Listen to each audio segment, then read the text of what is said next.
Hi, my name is Olivia, and I'm here joined by my little guest to talk to you about homeschool planners.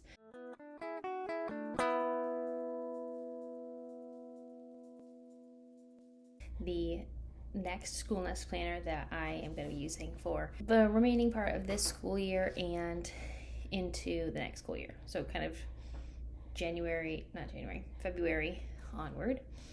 And that is the Schoolnest Homeschool Lesson Planning Minimalist Notebook.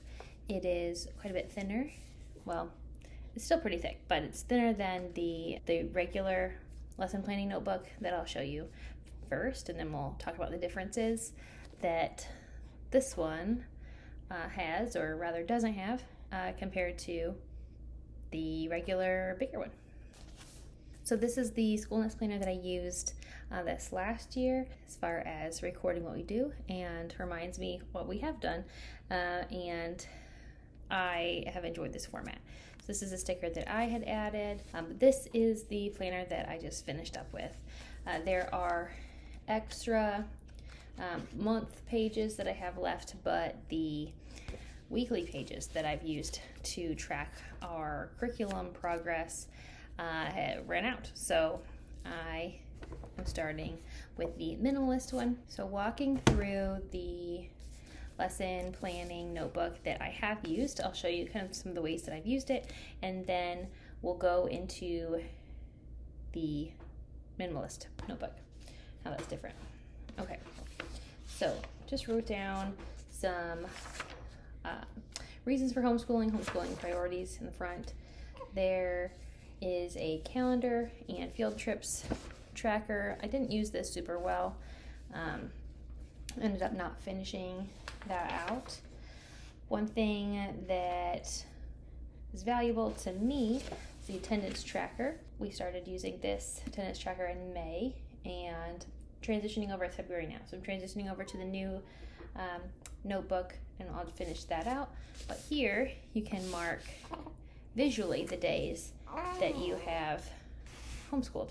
And for me, that has been like, okay, what am I satisfied with in terms of the amount of school that we do in a day, and then I mark that off. I appreciated the attendance tracker. Here are pages that you can record curriculum. Here's a curriculum progress tracker, which is unique. However, I ended up switching from this, so not using sequentially, not using this tracker, and I switched over just to a list.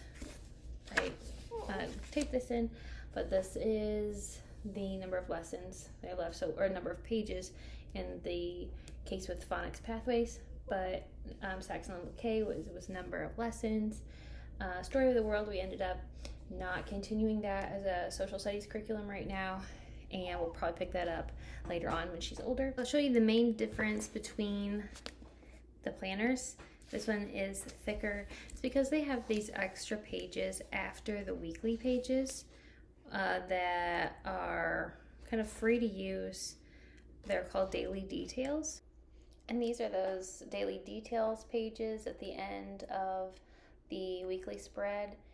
And then this is the final ending of the larger Schoolnest planner.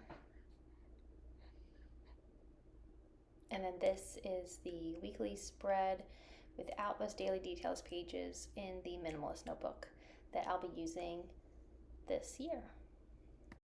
Daily details, I used this, dividing it apart as behavior notes for my kiddos.